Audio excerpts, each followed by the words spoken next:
We'll welcome you back on the program. If you're just tuning in, you're watching Galaxy today, and we're looking at Biafra agitations, IPOB, and all the other issues around that. Joining us in our studios here in Lagos, we have a security expert, Mr. Dennis Amakri. Good morning, sir. Good morning. Thank you indeed for joining us on the show. Also, we'll be looking at the issue from the legal perspective, and we have a legal luminary, Barrister Joe Nwokedi, in the studios. Good morning. Viewers. Good morning, Barrister. Thank you for coming on the show. All right, gentlemen, let's go straight into today's discussion. Now, in the wake of Boko Haram activities in Nigeria, and just when we're beginning to heave a sigh of relief that at least all of the attacks are going down, here we have another declaration of terrorism on our hands. Let's talk about IPOB, Biafra, all of the activities that have led up until this present place where we are, where we have another terrorist group in Nigeria. Let's look at the activities over time. Would you consider the declaration made by the army as correct? Let's start from you, the security expert. Okay. Looking at what happened, declaration of IPOB as a terrorist organization, no. Okay. Their actions were treasonable, yes. Yes, okay. Okay? So on these two bases, you find out that what they've done, before you can declare any organization as terrorists, there are certain things that you know, are going to be put in place. And then, of course, after you should know that they have a whole bunch of arms and they've been carrying out threats, you know, certain terrorist acts in society. And after that, then you can declare them. And there is a process. I think the legal man here will tell us more about the processes of doing that declaration. Okay. Not the army. Okay. Okay, so he has actually automatically thrown it back at you. Now, what are the processes before any organization or group can be termed as terrorists? Yes, it's a very good question because like the security expert has rightly said, before a group will be termed a terrorist organization, there must be not just latent, not just intention, manifest acts that might have been glaringly exhibited. People will feel it. That there will have been confrontation, armed confrontation. There will have been destruction of lives and properties. They will have manifested that act. Not that they said that they want to do, they intend to do. They will do. It must have been done. And then when that is done, and it's not just like one act, an act may constitute criminal acts, and that person might be prosecuted. You know, the problem we have in this part of the world that we joke with everything. We're joking with this word terrorism. I don't know why Nigerian army should even mention it in the first place. Because if they know the magnitude of declaring a group as terrorist organization, they should know that it's not something they cannot just pronounce. Because once you say that, and then it becomes even a global issue. Yeah, dimensions. Yeah, and even it is even to our own detriment, because some foreign powers will start moving into like supply arms. Some arms merchants in the world will find a way to supply arms, because by soon you have told them to like carry out terrorist acts that you are ready to like fight them as terrorist group. So what way would they have gone about it? What they should have done, if the activities of IPOB to them have actually assumed that dimension, is to three things involved. There's the National Security Advisor, or IG of Police, or Department of State Security. National Security Advisor. Okay. Of course. IG of Police. Okay. Attorney General of the Federation. Okay. Should make application to a judge in chambers. Yes. But then they will have documented the activities of this group. Then the judge in chambers will now be left with the discretion based on the material facts placed before the judge to either now say this group is hereby declared a terrorist organization, and such a declaration should be published in the Gazette and national dailies, and to some other places the judge may deem it fit and necessary to make such a publication. Okay, but let's just, sorry, I'll come back to you, Barrister Nwokedi. Mr. Makri, let us really look at the activities of the military in all of this, because I feel, in my opinion, I mean, this is where the police should come in when it comes to securing lives and property. But over time, when we see series of violence and all of that, we're quick to bring in the martial law into existence. I mean, don't you think the military is actually stepping overboard? Because we've heard that we all are aware of what happened at the Nigerian Union of Journalists, and a whole lot of issues happening down there in the southeast. Don't you think the army should not even be right now focusing on this issue of pro-Biafra agitation? I think we have misused our military in Nigeria. From the last count, there are more than 30 states where the military has been deployed. In the whole South-South, in the Southeast now, Northeast, in the Middle Belt. So you find out that the military has been spread all over the place. This is not a military regime. This is a democracy. And I don't know why we are always shifting the job of the police to the military. Look at what is happening in London right now. There was a terrorist attack. A terrorist attack. But look at the streets of London. You see policemen all over the place handling it. You don't call in the British Army to come and do that. You see, so they've spread them so thin. And I don't know, maybe it's because we have a former military person as the president. And yesterday there was even this argument between the chief of army staff and the Senate president about the legality or the otherwise of what that declaration has brought about. The military has to realize that this is a democracy and they have to subjugate themselves to the civil authority. So we find out that I don't blame them too much because they are obeying orders, but they are thinly spread. They've been overused. Their main job is to protect the territorial integrity of Nigeria. And not to unnecessarily harass citizenry. But then, even though that's like a discussion for another day, I do know that there is like a latent, how do I put it now?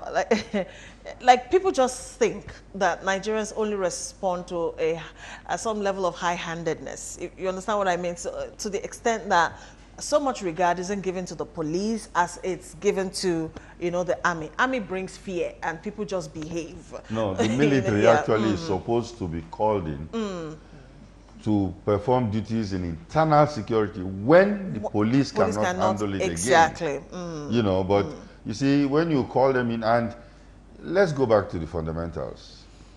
The root causes of all this is because of the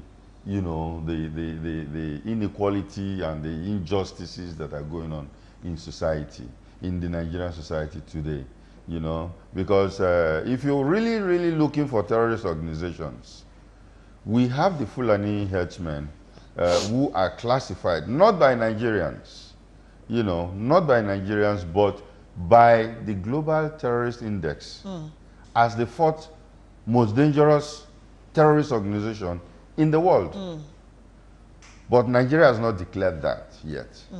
So when you don't do that, and then of course you have IPOB members in the East who are demonstrating and sometimes throwing stones at the military, then you declare them as a terrorist group, then people start to think, whether there this are is other fair. issues. Yes, these are the issues that is disturbing us right now, because people are agitating in the north. People are asking Igbos to quit. In the west, Oduduwa Republic people are trying to declare their own. In the east, you have IPOB. South are trying to, bring up their militancy again. So what we expect government to do is to get the country back together and make sure that these agitations are addressed. Because if you don't address them and you send the military, people will start to interpret it in different ways. Okay. Now, Barrister Nwokedi, now, he just talked about government bringing the people and trying to foster unity amongst all the geopolitical zones in the country. But the underlying question right now would be, how did this escalate to this level? How come the pro-Biafra agitators became seemingly this strong? I think where they crossed the line, or the red line, let me borrow from the president, is the issue of Anambra election. You know, people always refer to that they insisted there will be no election in Anambra State. I told someone that came up with that argument. Okay, they said there will be no election in Anambra State. Have they told you how to actualize that their objective?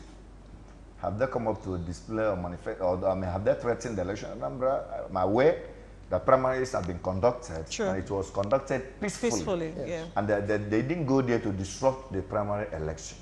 And people are making consultations and they've not gone there. So the point they made was that there must be referendum before then. That before the election will be conducted, there should be a referendum. And there are so many issues they've come up with that have been like overruled. So they've not come up to like manifest any kind of, threats, physical threat towards that election. So people now became apprehensive. For the fact they said there will be no election in Anambra State, that they've crossed the red line. And some of people are coming up with the issue of attacks on police station in Abia State and throwing stones at the military. I said, do you know about cause and effect relationship? Before then, have they attacked any police formation? Have they attacked any military formation? They have military barracks around the southeast, so being Onisha, Enugu 2 division. Have they ever attacked the military there? Then look at all these issues. Bring them vis-a-vis like what our security experts have said.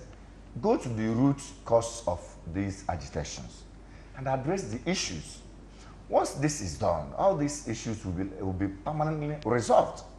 But then declaring them a terrorist group and then fishing out, exhibits and evidence here and there in order to make them look guilty has been the problem of our security and even our whatever I call them, agents like EFCC, who always strike, who always go out first to go and destabilize the system and start scouting for what we are going to use to indict that particular group or that particular individual. But that is not the issue. Police should be deployed. Somebody was talking about the military being deployed as whether right or wrong. I said, look, we are lawyers. We are operating a democratic society and not a military government.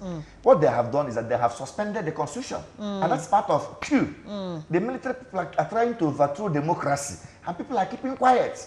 This is the first thing they did in 1960. They suspended the constitution.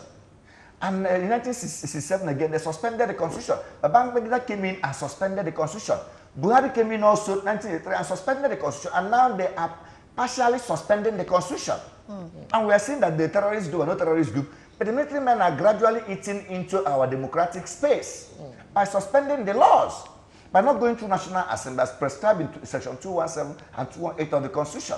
The National Assembly must be involved before you deploy a military to any place, even to outside Nigeria.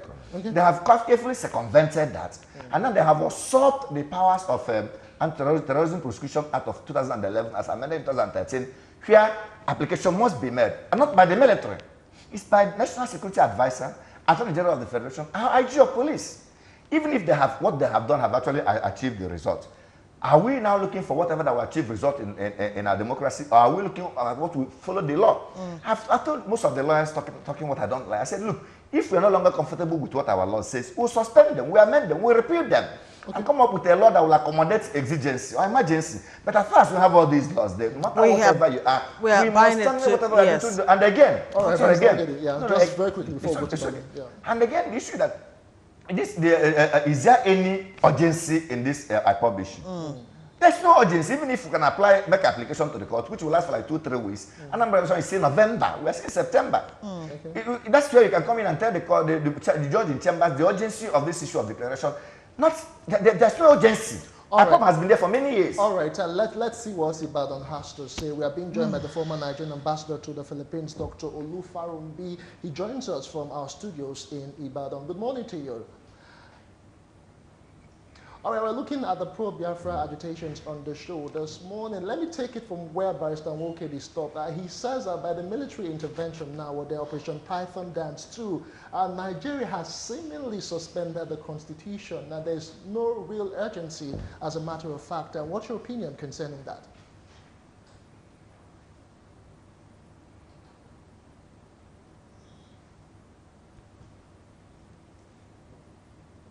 The learned counsel has said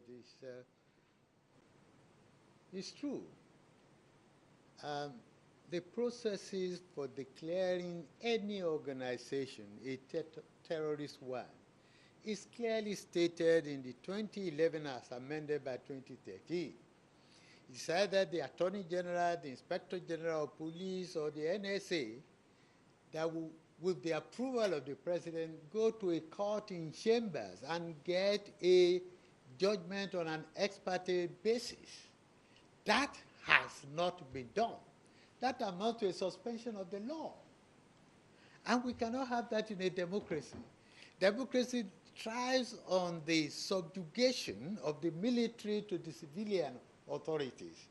When you begin to suspend aspects of the law, no matter how well-intentioned, no matter how good-intentioned, then you are beginning to veer away from the democratic path into an autocratic path.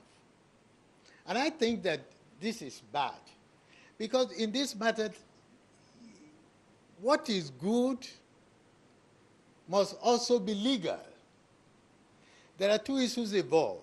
Have they followed the law? They have not. And I think that is what the Senate President was clearly saying, even though people are now beginning to insult him and so on. But he is stating the truth. If you want to declare IPOB a terrorist organization, or you want to proscribe it, you have to take certain legal steps, even clear to lay people like me. And when you have gotten the judgment of the court, you have to publish a gazette, and you have to advertise in at least 2 newspapers all the time so that it will be known. This has not been done, no matter how well-intentioned. In this legal process, the army is an interloper. It's unknown. There's no reference to the defense headquarters. There's no reference to the army headquarters at all in the provision of the law. It is true that the description of terrorism in that act may be so wide. It is true that you can extend your own imagination to include whatever IPOB is doing. But the truth is that you have not followed the due process. And we cannot allow that in this country because it is dangerous. Very, very dangerous. And that is why I agree that when you begin to suspend a law, or you begin to interpret a law to just suit yourself, or to begin to operate the law the way you think, you are already infringing on the Constitution, to which the President and all the other officers, governors, swore to uphold. If you want to uphold the Constitution and you are infringing part of it, then you are setting a dangerous precedent. You are starting a process, the end of which you may not even know. Let's talk about the issues with IPOB, and all of their agitations. If I recall correctly, Boko Haram also started in such a little way before it assumed a humongous dimension and became a globally acknowledged terrorist organization. Now, IPOB also started as a very small group, calling for attention, asking for secession from Nigeria and becoming and having their own country called Biafra, all of that. Now, some school of thought seem to think that the federal government handled the whole issue with kids' gloves. Do you think the government did the right thing in terms of not calling them to dialogue as they were trying to do? What better way do you think the government could have also handled the issue of IPOB before becoming what it has become today?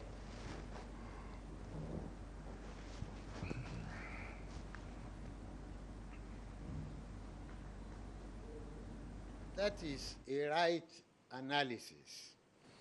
Nobody knew Kanu. Kanu was just operating an illegal radio that had perhaps no listenership. Maybe they didn't even have a listenership of 1,000 or 2,000 people. We got him arrested and then turned him into a celebrity, turned him now into a martyr, turned him now into an emperor. By our own action, we've created a monster out of Kanu. I believe that the government ought to have used many opportunities available to it, including underground discussion, including overground discussion, including security penetration. There are many options available to government. And all of this ought to be done. And I think that the reason why there's this whole clamor, as analyzed by the security expert there, is that people are beginning to think that there's no justice, there's no equity, there's no equality, that the government itself is not coming out with clean hands, and that the government had declared that only 95% that voted for it will benefit, had, without knowing, unwittingly created the ground for this disaffection. And I think that government ought to have used a lot of opportunities. They could have dialogued. They could have used the governors that are now being used much earlier. There could have been leadership, penetration. All of these are available. And if they had done that, perhaps we would not have been where we are.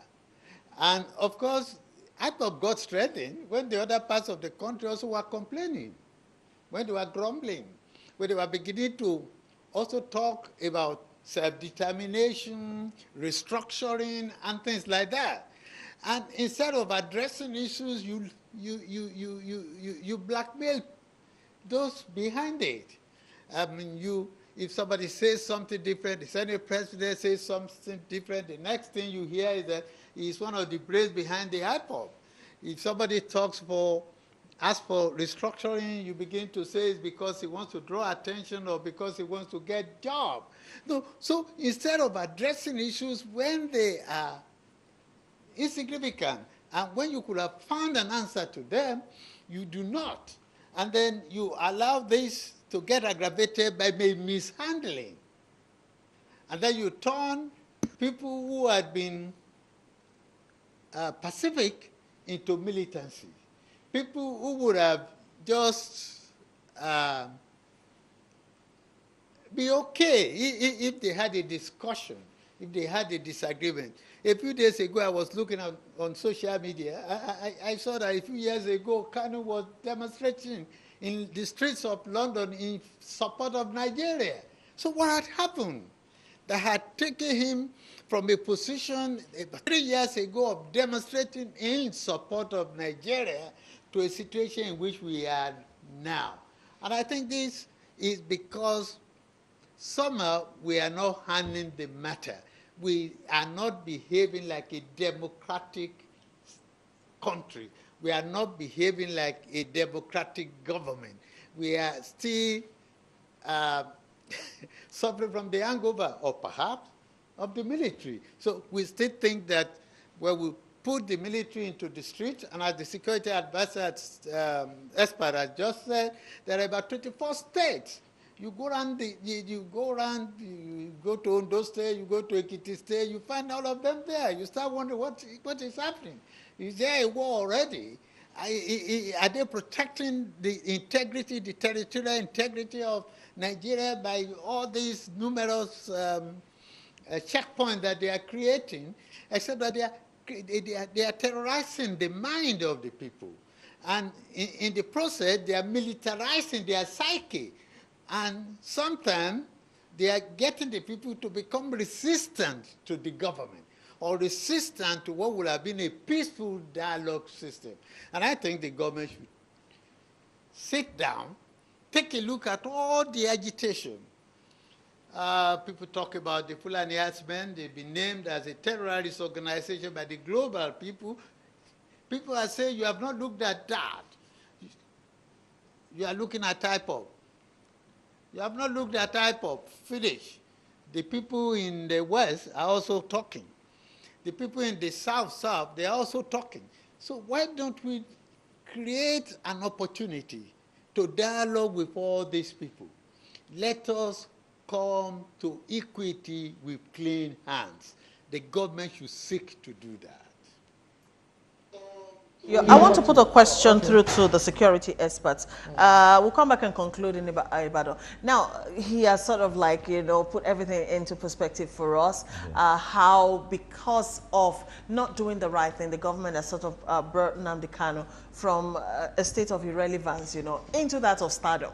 Now, but let's look at the activities, of Nnamdi Kanu, as the helmsman of IPOP. Yes. Him always inciting his followers, to disrupt the peace. Yes. Him also having his own, what's it called, BSS? Yes. His own secret service, his own army, sort of, and all of that. Aren't those crimes, on their own? And how should we have handled it, coming from a security angle? Okay, I think that was what even made me very, very angry in the first place. I took my time to read all the statements of Nnamdi Kanu and some of the videos that he has, taken with his people all around him. And I think it was totally subversive. Totally. Totally, okay. He was even threatening the Nigerian army that he will bring them to their knees. There's a viral video of him saying what we needed were guns. All kinds of things where he said that we have enough guns and we are looking for money to buy more guns. Okay? He went ahead and formed the BSS. I am a veteran of the Nigerian Security Services. Now, for somebody to come up and say that you have formed your own army, sort of. No, Secret BSS. Service, yes. Biafra Secret Service. Yeah. It's treason, as far as I'm concerned. It's treason. And what they would have done was actually to take him to court. Exactly. For treason. Okay. This is not terrorism. That's why I said that terrorism, no. Treason, Treason, yes. Because these are two different things. Okay, fine, Barrister. Okay, then now the question is, he just said Nnamdi Kanu should be charged with treasonable felony. But right now, Nnamdi Kanu has actually jumped all the conditions that were given to him before he was granted bail and all of that. Even right now, the former President, Olusegun Obasanjo, is saying that he would actually encourage a situation where President Muhammadu Buhari meets one-on-one with Nnamdi Kanu. I mean, would that be a way forward out of all of this? I don't think, yes, Obasanjo spoke, with due respect, spoke to his mind. Before you meet with a group of people, they must first and foremost articulate their demands. There was several failed attempts to dialogue with members of the Boko Haram, because what they put on the table then are completely unattainable. I think what Kanu is actually requesting is Biafra. He has been repeatedly saying it that either you give me Biafra or death. So we have to get that clear. If he's specifically talking about the manifest marginalization in the Southeast, talking about failed contrasts, talking about repeated politicization of Second Niger Bridge. That's been there since when I was in primary school, that is still there now, the same way every government will come and talk and go. He's talking about opening ports, opening international contacts or whatever, having federal presence in the city as his reasons for Biafra. The government will come in and then sit him down and then explain to him. If they have a reason why they have not done that, they should communicate him. If they have a promise to have to do that, they will communicate him. That is the area I believe that government will come in. That's why when the vice president came to the East, he didn't invite him. He didn't invite him for a dialogue. He invited other stakeholders, the Hades and the governors and other people. He wasn't invited. So he should stipulate distinctly what made him to go for Biafra. And what should be done that will make him not to go for Biafra again. If that is well articulated and they put before the government, then they can come in and dialogue. But without doing that, they can't just come in and start asking what he wants. They should articulate steps. So even on his own part, like what he wants is not that clear. No, it's not that clear. He wants Biafra. So for the fact he wants Biafra, He hasn't said, I'm looking for Biafra because of so this, so this, things and you are this. deprived Okay, of us. of the And he Igbo now people. Okay. states those things. All right. Government can come in. That's just the issue. I think at some point the whole clamor and agitation became more self-serving. Oh, yeah. He became a folk became a hero. demigod. So, you know, that's for a lot of people. that's Yeah. where he missed it. That was why even when he actually confronted Anambra election, people are saying, no. What's your own? Oh, play down on this election. Play down on this election. You should let the election be conducted. Okay. Let it not distract you, and let it not distract the people of the state. Okay. He would have continued what he has been doing. So that's but if he can go back, or his group can go back and put up something up, articulate that issue very, very well, then governments can come in and dialogue with them. That is where the area I can reason with President Obasanjo. All right, but Barrister. in all, dialogue cannot be overruled. Yeah, So Barrister. Yeah, Abuja. So, let's conclude there in let's just Abuja. conclude it, Ibadan. Ambassador Farombi, I just want to quickly get your reaction before we let you go concerning a one-on-one dialogue with President Muhammadu Buhari and Nnamdi Kanu, the leader of IPOB.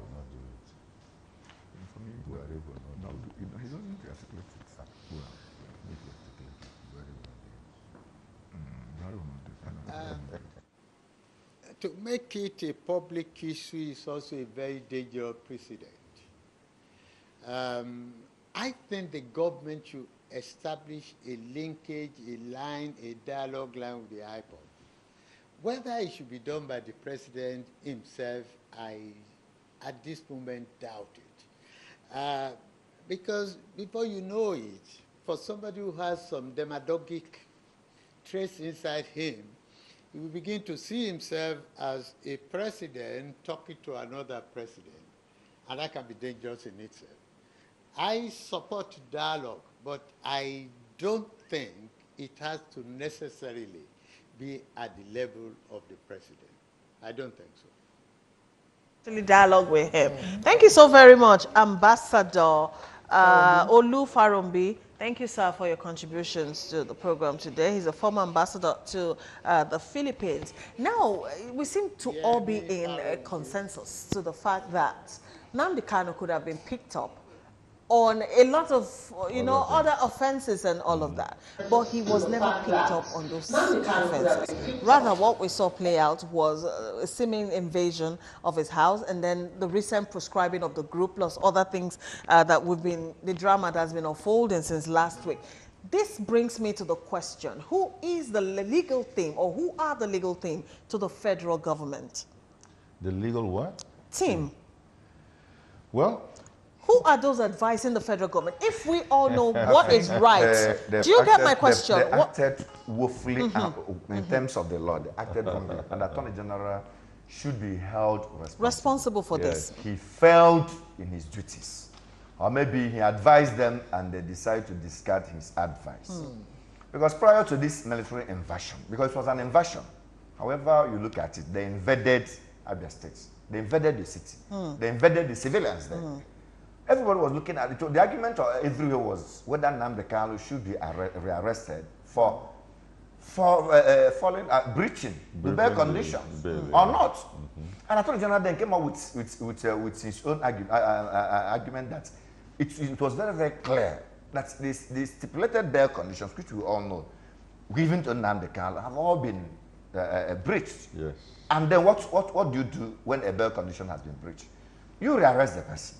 If the person fails to appear or he disappears, what do you do again? You go for the shorties, for the shorties to answer to the charges of that person. Yeah. And the people that stood as shorties on Nnamdi, for senators, Abariba and the rest of them, they are very much available. He flouted the bail conditions from day one, and saying that his bail was such a big issue, and all that. You would have expected. He fought at a point when he was initially released. He was keeping to that bail condition. I think what emboldened him was the issue of quit notice. We have to be very, very specific. It was when quit notice was issued and there was nothing happened. He got emboldened. People started talking that why should you talk about his bail when you have not arrested? To also make a statement on that. So that emboldened him. With that, he now moved out of his cage. And initially, when he was arrested, he wasn't seen in midst of people. People would visit him. He would keep them. There was there he was going about that. It was that issue of quick notice that they brought the beast out of him, and they said moving around. That notwithstanding, If somebody offends the law, whether you have actually in the moral sense of it, there must be equity. Equity must show fairness. But then he should be arrested for the offenses he committed, like my security expert has said. Picked up to answer to the charges and not invading Okay. All right, let us go to Abuja right now, where Dr. Gideon O.C., Chairman, Nigerian Youth Dialogue, is standing by. Good morning to you, Dr. O.C. Pro Biafra Agitations, you actually champion the cause of the youth. And right now, a whole lot of people, young people, are part of this agitation. Some of them who do not really understand what they're actually fighting for, even the ideology behind IPOP. How do we begin to reorientate our youth concerning the activities of Nnamdi Kanu has been termed as terrorist and, of course, treasonable?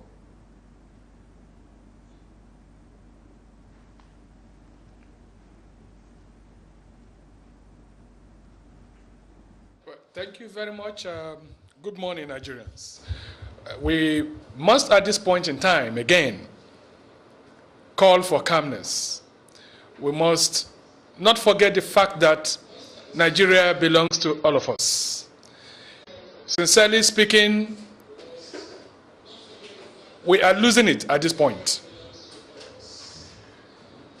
To be candid with you, one of the reasons why we have this galaxy of young people following Nnamdi Kanu all around is because we've not been able to do well in our national orientation programs. We've also not been able to employ the needed flow amongst our population of young people with respect to employment. Now they are all running around the streets, dancing with him, giving him reasons to think that he's a mini-god because they're unemployed. And that actually contributed immensely to the current situation in Abia State. The army would have not been deployed if the whole agitation was going calmly the way Nnamdi Kanu possibly was going about it before. And like my colleagues in the studio had said earlier, this government mystified Kanu in a way and made him look like another mini-god of a sort. And you know, we have tried several ways to organize different consultations, dialogues, in order to reach a consensus, in order to avoid the wastage of human life, which today we have seen. The deployment of the Nigerian army did not follow the right procedure. No doubt. And when you say a python is going to dance, the python is not a pet. The python is a dangerous snake. And so it cannot dance in public and go back without victims. And these victims are Nigerians. The president must realize that no matter how you look at it, even if one person is killed, that person is a Nigerian. We must not, because of Nnamdi Kanu, turn the country upside down. And like Ambassador had earlier said, yes, he actually has broken part of that which keeps us together. And he should be made to account for it. But you cannot bring down the whole country because of Nnamdi Kanu. And when you say that this is a terrorist group, without following the due process, you are indirectly trying to turn Nigeria into a den of terrorism. Because out there, the whole world watching would look at us as if we are not informed, as if we are not prepared. If this level of agitation, if this level of engagement, we can solve it with dialogue, and we pump out our best military power to the southeast, and then go ahead to declare this group that have not been found with guns, bombs, or ammunition, that have not carried out any act of terrorism that is visible. Even though we condemn what they are doing, if we go ahead and declare them a terrorist group, as a matter of fact, from a wrong route, it means one day when a wife and husband fights, one will declare the other a terrorist. It also means that when there is community challenges, if there is community disparity, if there is communal clashes, one community, if they have the chief of army staff on their side, will declare the other group a terrorist group. We shouldn't be joking with such declarations. We must allow the law to take its course. And that brings me to the fact that at times we begin to wonder, is it that we have a constitution and laws only in paper and not in practice? This government has intellectuals working with Mr. President. The president may not know it all, but there must be people close to him who will give him the right advice. We are totally in support of using the right methods to bring down the agitations in the Southeast, no doubt. Because Nigeria unity is non-negotiable. We must work together to make our country great. Presidents in the past have said it. And this president have also said it. But this statement must be followed by actions of unity. We must carry out our actions in a way that will convince Nigeria that our unity is non-negotiable. In appointments, in employment, in infrastructural allocations, there must be visibility that this country needs to live in one. Because you cannot beat a child and expect the child not to cry. I'm one of those who believe that Nnamdi Kanu needed to understand a few facts before hypnotizing, manipulating, instigating his followers to become so abusive, so unguided, and they got to the point of desecrating our national institutions. All right, that's as much as we can take from Abuja and because of time. But just Thank before you. we continue, let's just read some of the feedbacks we've gotten on Facebook. A lot of people are reacting to the question we asked on Facebook if they think IPOB is a terrorist organization. And now Mike Mickey said you have to follow due process with court action or other legal means before prescribing them a terrorist organization. Meanwhile, they are armless and harmless. Alaka Chijoke Kingsley Gabriel says, you have to know the definition of terrorist before asking this kind of question. IPOB activities didn't even look like that comparing with terrorist. Unique Mba Moses says, then what do you call herdsmen and Boko Haram? Prince Clement Guidado says, no, but they're not well organized. That is why they misbehave. Wamba Joseph simply says, no. All right, we look at some SMSs that came in on the show as well. This one from Johnny says, is our military now become Trump's pawn? Why is the Nigerian army keeping peace outside our country and stirring confusion inside? Another one says, will pythons stop the landowners from owning their land? Let the python dance today and tomorrow. The landowner will farm on his land. Stanley from Lagos. Remember, you can follow the conversation on social media using the hashtag Galaxy Today or tweet at us at Galaxy Today Live. All right, gentlemen. Now we don't know where Nnamdi Kanu is. Well, if what should we be doing? It's no, like the proverbial. The question is, where is he? no, What the should thing we is be this. doing? You Yes. know, the thing is this. Normally, he will do the natural thing, go on the ground. He'll retreat. Yes. Now, if he goes on the ground or iPod goes on the ground, then we've made a very dangerous mistake. Okay. Because if you drive any group like this on the ground, yeah. just like it is all over the world, when the IRA went on the ground, they become more vicious, you know, and then it now stops the government from finding somebody they can even dialogue with if they want to. It becomes a dangerous, more dangerous situation. That's why, you know, I know there is a crisis management going on right now to wrong what had been done, you know, so that if he has already been made the folk hero, somebody will want to talk to him, or you know, somebody will want to talk to him, not necessarily the president, but talk, because the agitations are many in the country, and these agitations must be addressed. Okay. Barrister Okede. Last words. For me, like the colleague has said, he's going underground. It's not more than he should do. because from the signals that are out there for him, if he should submit himself, I mean, there might be very, very little and disastrous to himself. But my fear is that it will not be like Boko Haram. It will not be like Boko Haram. That after going underground, they will now come resurface with arms. That now they have gone underground, the government should marshal out plans how to engage them, not in the form of military kind of approach, but in a way that will finally handle that issue. And then government also should look at the policies. Because like the person that spoke from Abuja said, you don't just beat a child and then tell the child not to cry. So if you look at these people, they've been crying. Why are they crying? How do you engage them? How do you engage their psyche? How do you engage their morale? How do you look at that region? Is there anything government is not doing well there? Is there anything government should do well there?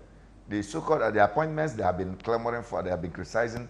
Has that been lopsided appointment? Because what people don't know is that some people, through the action of the government, might begin to have sympathy. There are so many sympathies for IPOB. People may not even notice that from the high places. That's why I don't want this fire to be ignited, because if eventually it happens, it might get to the level that to quench it might be very, very. All right, thank you, Come on, Pastor. Inferno. Yeah, finally, let's take this final message. And Dokis, I am trying to understand your son. It looks like who you help. He says Yoruba and Hausa maltreat Igbo people because they are more populated than Igbos. How many Igbos become president? We are not trying to cause trouble or harm to any citizen. Nigeria is our fatherland, but the Igbos are not enjoying the fruits of the land, he says. All right, well, that's the size of the package today. We've looked at the pro-Biafra agitations. Our guest in the studio has been Mr. Dennis Amakre, who is a security expert. Thank you very much, sir, for coming in. Very much. Also to Barrister Joe Wokedi, he is a legal practitioner, amongst other things. I always like to put that. It's my pleasure. Thank you so much for coming.